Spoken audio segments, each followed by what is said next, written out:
नमस्कार, मैं अगम कुशवाहा। आज बाल विकास के इम्पोर्टेंट टॉपिक बुद्धि से संबंधित पूछे गए कुछ महत्वपूर्ण सवाल मैं लेके आया हूँ। उम्मीद है ये आपके आने वाले एग्जाम्स में आपकी मदद करें। तो हम लोग आते हैं सबसे पहले सवाल की तरफ। हमारा जो सबसे पहला सवाल है उसे देखेंगे। बुद्धि के वैज्ञानिक मापन सर्वप्रथम किसने स्टार्ट किया? ओके। बुद्धि का वैज्ञानिक मापन किसने प्रारंभ किया? देखिए, बुद्धि शब्द के जन्मदाता के बारे में हम लोगों को पता है कि बुद्धि शब्द का सबसे पहला जो प्रयोग था वो किया था फ्रांसिस बेकन। ओके। पर इसके मापने की जो शुरुआत है, सबसे पहले वैज्ञानिक शुरुआत जो की थी वो आपकी बीने ने की। इनका पूरा नाम था अल्फ्रेड बीने। अल्फ्रेड बीने ने स्केल बनाया था जिसके जरिए व्यक्ति की मानसिक आयु का पता किया जाता है। तो हमारा आंसर हो जाएगा। ओके। क्वेश्चन नंबर सेकंड, बुद्धि का के स्रोत क्या है? बुद्धि के स्रोत कौन कौन से? तो देखिए, बुद्धि के जो स्रोत हैं, बुद्धि के स्रोत की बात करें तो इसमें आपके अनुवांशिक यानी माता पिता से, ओके, अधिगम के जरिए, बिल्कुल सीखने की से बुद्धि बढ़ती है, और वातावरण की अंतःक्रिया से। ओके, सुबह ये थोड़ा सा मिसप्रिंट हो गया। वातावरण के साथ अंतःक्रिया करने से भी बुद्धि का विकास होता है। ओके, तो इसका आंसर हमारा हो जाएगा सभी। क्वेश्चन नंबर थर्ड पे आते हैं। क्वेश्चन नंबर थर्ड हमारा कह रहा है कि अंतर्वैयक्तिक इंटरपर्सनल इंटेलिजेंस से क्या तात्पर्य है? अंतर्वैयक्तिक बुद्धि से क्या तात्पर्य है? इंग्लिश में इसको इंटरपर्सनल कहा जाता है। देखिए, अगर हम लोग गार्डनर की बात करें,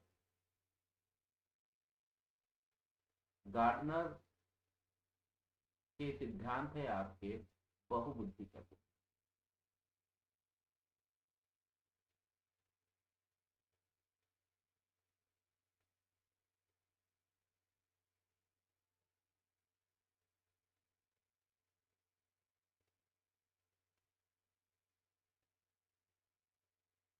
ठीक। गार्डनर ने कुल 7 प्रकार की बुद्धि बताई थी। ओके। उसमें दो बुद्धियां थी, अंतर्वैयक्तिक और अंतर्वैयक्तिक। ओके। अंतर्वैयक्तिक बुद्धि होती है, अंतर्वैयक्तिक यानी इंटरपर्सनल का मतलब होता है यदि व्यक्ति खुद की भावनाओं को समझने में सक्षम होता है, खुद के संवेगों को समझने में सक्षम है, या संवेगों को नियंत्रित कर सकता है, तो इस बुद्धि को उन्होंने अंतर्वैयक्तिक बुद्धि कहा था। स्वयं की क्षमता और कमजोरियों की पहचान ही हमारा आंसर।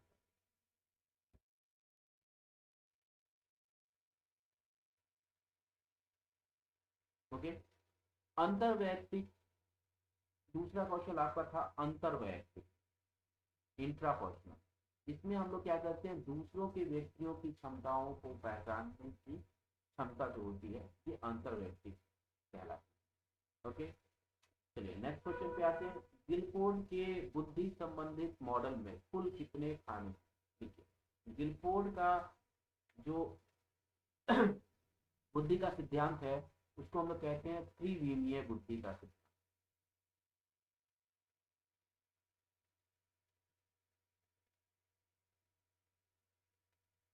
ओके। इन्होंने बुद्धि को क्या किया था, एक 3 डायमेंशनल मॉडल के जरिए दिखाया था, और जिसके इन्होंने सबसे महत्वपूर्ण 3 पार्ट बताए। ओके।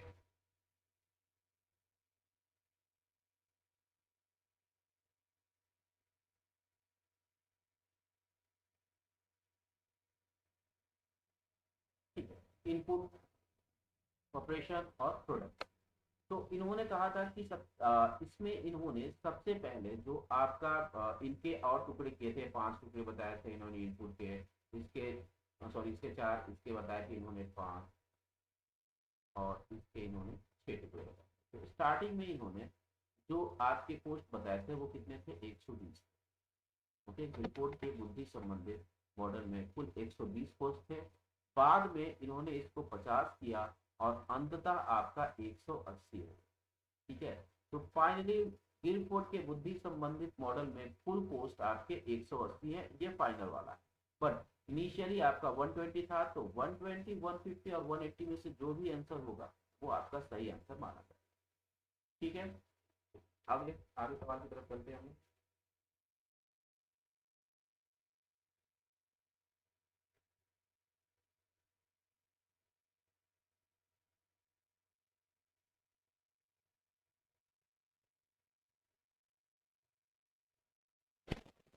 प्रश्न कैसा है आपका?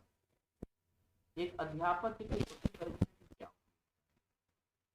विद्यार्थी किस कक्षा के योग्य है या नहीं? प्रतिभाशाली, अति श्रेष्ठ एवं अन्य परीक्षणों से बचा जा सके। पुरस्कार के लिए छात्रों का चयन, अध्यापन एवं विषय परीक्षण में इसे आधार बनाया जा। ठीक है, जो मेन कारण है, मेन जो कार्य होता है अध्यापक का, वो छात्र को शिक्षित करना होता है।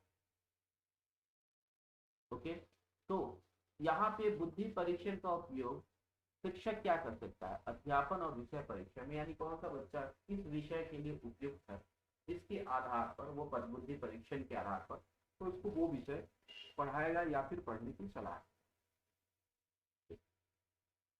नेक्स्ट है आपके बहुबुद्धि का सिद्धांत। ओके, बहुबुद्धि का सिद्धांत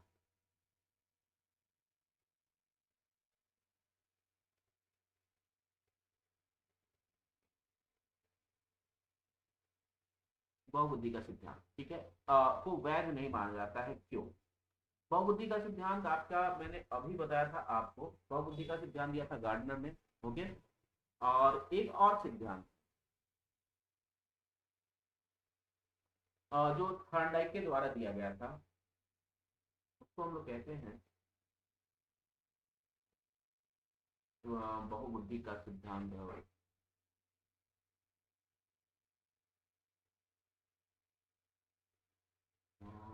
वो भी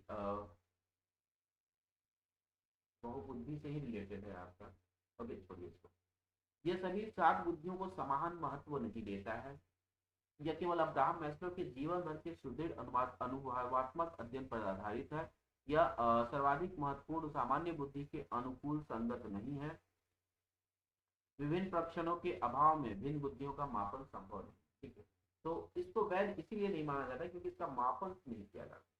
ओके, इसलिए बहुबुद्धि के सिद्धांत को वैज्ञानिक नहीं माना जाता। नेक्स्ट क्वेश्चन है, बुद्धि लब्धि के संबंध में क्या सच? बौद्धिक आयु के योगक्रमानुपाती होता है, कालानुक्रमिक आयु के प्रत्यक्ष संबंधित है, कालानुक्रमिक आयु के व्युत्क्रमानु संबंधित है, और बौद्धिक और कारण दोनों के प्रत्यक्ष संबंधित। ठीक, आईक्यू जिसको हम लोग कहते हैं, आईक्यू की खोज की थी शर्मन, सॉरी आईक्यू का फॉर्मूला दिया था शर्मन।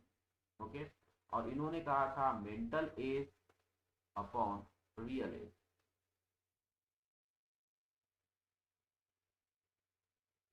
इंटू 100। ओके, तो देखिए समानुपाती का संबंध क्या होता है? अगर ऊपर में आ रहा है तो ये समानुपाती होता है, और नीचे आ रहा है तो व्युत समानुपाती होता है। तो देखिए जो वास्तविक आयु या शारीरिक आयु है वो नीचे है। इसका मतलब है कि जो आईक्यू होगा वो आपका इसके क्या होगा, व्युत समानुपाती होगा, और इसके समानुपाती होगा या प्रत्यक्ष समानुपाती। ठीक है, तो ये कालानुक्रमिक आयु जो होती है यही आपकी वास्तविक आयु। ओके, तो कालानुक्रमिक वास्तविक आयु के साथ हमारा जो संबंध है वो किस तरह का है? जो क्रमानुपाती संबंध है। हमारा आंसर यही होगा। ओके, ये हमारा आंसर। ठीक है, मेंटल एज के डायरेक्टली प्रोपोर्शनल होगी, यानी बौद्धिक आयु के समानुपाती होगी, और वास्तविक आयु के वियोग समानुपाती या शारीरिक आयु के वियोग समानुपाती। बहुविधि बुद्धि सिद्धांत के अनुसार सभी के पेड़ पौधों को पहचानने और वर्गीकृत करने की योग्यता क्या कहलाती है? ओके, देखिए तो बहुबुद्धि में 7 सिद्धांत बताए गए थे। तो प्राकृतिक चीजों को पहचानने की जो योग्यता होती है उसको प्राकृतिक बुद्धि कहा जाता है। तो ये हमारा आंसर होगा। ठीक है, अगले सवाल पे चलते हैं हम लोग।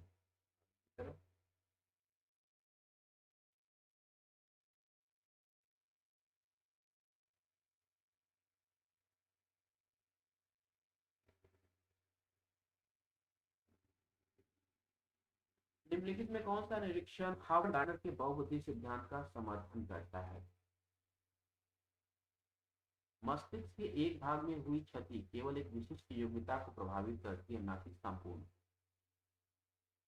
बुद्धि विश्लेषणात्मक, सृजनात्मक, व्यवहारात्मक बुद्धि की अंतर किया है। विभिन्न बुद्धि द्वारा स्वरूप एवं पदानुक्रम अनुदेशों का पालन, अनुदेशों के प्रारूप का निर्माण करते समय अध्यापक को किसी विशिष्ट शैक्षिक नवाचार सिद्धांत का पालन करना चाहिए। ठीक है, हावर्ड गार्डनर ने बताया था कि हमारे बुद्धि क्या होती है, मनुष्य के अंदर कई तरह की। ओके, अगर मान लेते हैं किसी व्यक्ति में जो अच्छा नाचता था, ठीक है, तो उसमें आकर एस्थेटिक बुद्धि। ओके, अब मान लीजिए कि किसी दुर्घटना में वो अपाहिज होता, तो उसकी खत्म हो गई। ठीक है, वैसे ही मस्तिष्क में अगर कोई भाग प्रभावित हो जाता है तो किसी एक क्रिया पे प्रभाव पड़ता है। ओके, ऐसा नहीं है कि सब कुछ उसका खत्म हो जाता है। इसलिए हावर्ड गार्डनर ने का जो सिद्धांत है वो इस चीज को प्रस्तावित करता है। अगला सवाल, बस निम्नलिखित में कौन सा कथन बुद्धि के बारे में सत्य नहीं है?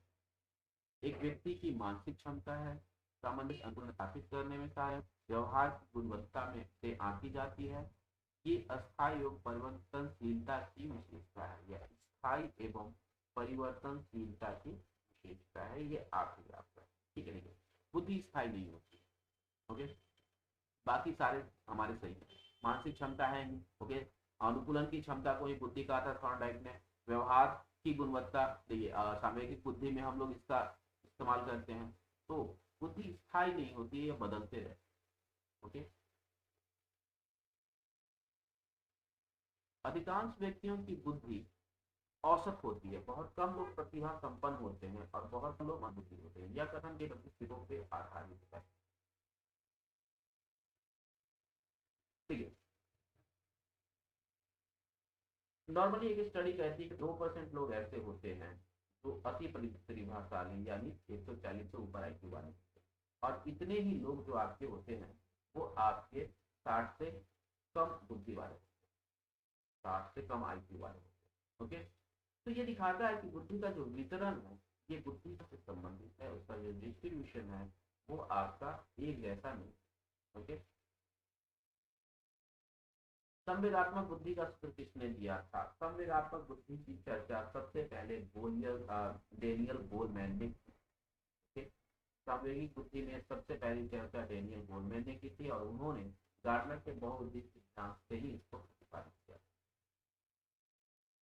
स्टर्न एंड कोलबर्ग, ये याद रखिएगा, स्टर्न और कोलबर्ग ने बुद्धि लब्धि शब्द का प्रयोग किया। आईक्यू शब्द का प्रयोग। आगे क्वेश्चन पे चलते हैं।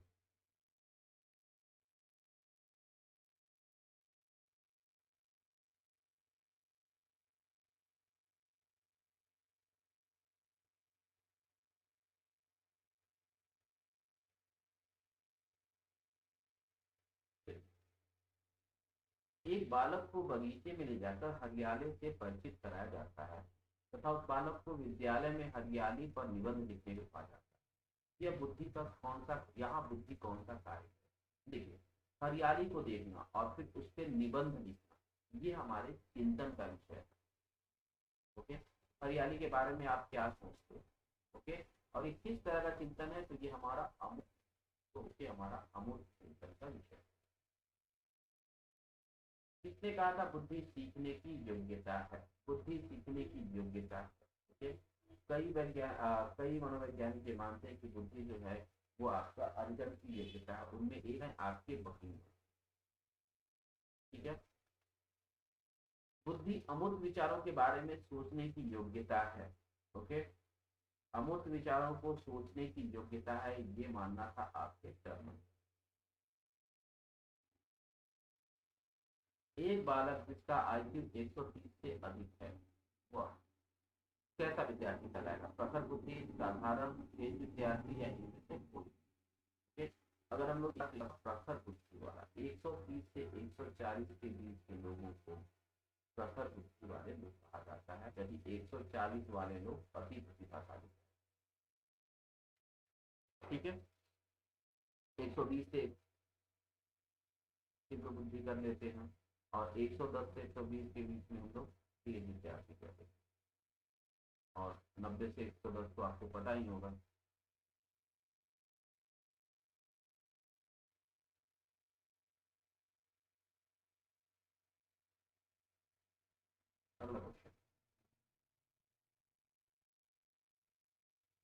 किसने बुद्धि परीक्षण स्केल का निर्माण किया?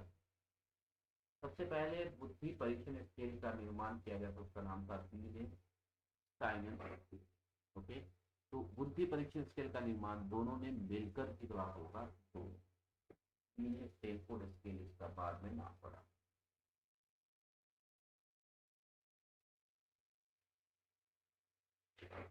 किस मनोवैज्ञानिक ने बीने साइमन के परीक्षण स्केल को स्टैनफोर्ड बीने स्केल के रूपांतरित किया था? ओके, ठीक है।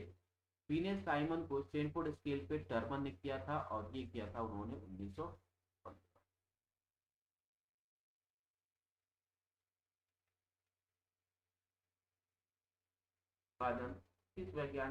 किन वैज्ञानिकों ने किया टर्मन? गने टर्मन, माल्टन वेस्टर, इनमें से कोई नहीं मेरे ख्याल से होना चाहिए। बुद्धि का विभाजन, अच्छा हाँ, बुद्धि का विभाजन टर्मन में, टर्मन और मैरिल में, इसका सही जवाब होगा टर्मन है मैरिल। नेक्स्ट क्वेश्चन पे चलते हैं हमारा। एक समय में एक से अधिक व्यक्तियों की परीक्षा ली जाए इसे क्या कहा जाता है? व्यक्तिगत बुद्धि परीक्षण, सामूहिक बुद्धि परीक्षण। ओके, एक साथ एक से अधिक व्यक्तियों की परीक्षा ली जाती है,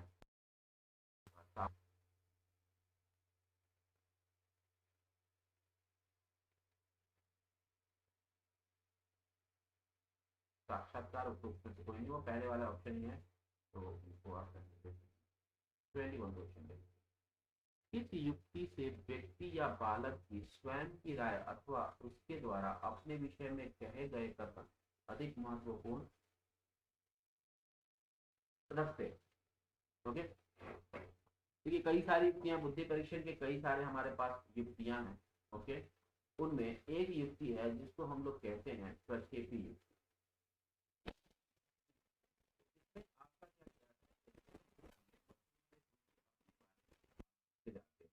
और उसके आधार पर उसके बुद्धि का परीक्षण किया जाता है। ये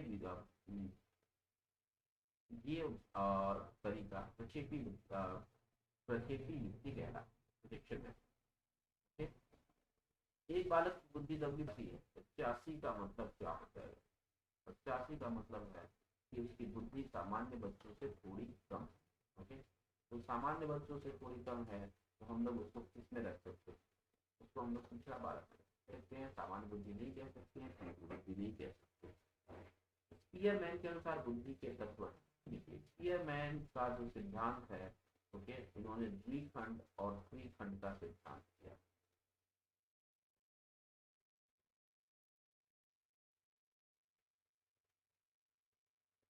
त्रिखंड सिद्धांत में उन्होंने क्या कहा था? दो तरह की बुद्धि की बात की थी, बुद्धि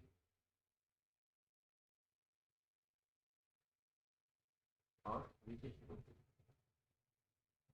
और त्रिखंड में उन्होंने एक और बुद्धि जोड़ी थी।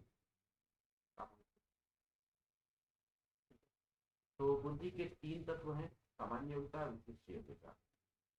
तो इसमें चूंकि ये आंसर है तो इसका वही और दोनों होता है। नेक्स्ट पे आते हैं हम लोग।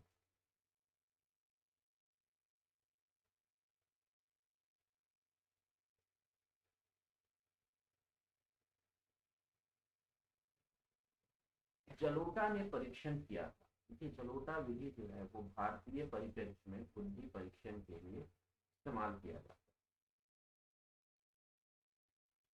और ये सामूहिक बुद्धि परीक्षण के लिए इसका इस्तेमाल किया जाता है। जलोटा का जो बुद्धि परीक्षण है सामूहिक बुद्धि परीक्षण। निम्नलिखित में कौन सा निष्पादन परीक्षण का सही वर्णन करता है? निष्पादन परीक्षण का सही वर्णन करता है। ओके, निष्पादन परीक्षण में हम लोग क्या करते हैं? व्यक्ति की विशेष योग्यता का, जैसे उसके अंदर मूर्तिकार, चित्रकार या गणितज्ञ बनने की योग्यता है, इनका हम लोग परीक्षण करते हैं। जिन व्यक्तियों की बुद्धि लब्धि का विस्तार 50 से 70 तक होता है वे कहलाते हैं, ठीक है, 50 से 70 तक वाले लोग मूड कहलाते हैं। ये ऐसे लोग होते हैं जिनको पढ़ाया नहीं जा सकता, इनसे दूसरे काम करवाए जा सकते। सकते हैं कौशल के दूसरे काम, जैसे लकड़ी का काम या फिर बाकी के काम, ये आपके मूलभूत विकल्प। लास्ट क्वेश्चन है बुद्धि के समूह कार्य के सिद्धांत का प्रतिपादन। ये बुद्धि के समूह कार्य के सिद्धांत के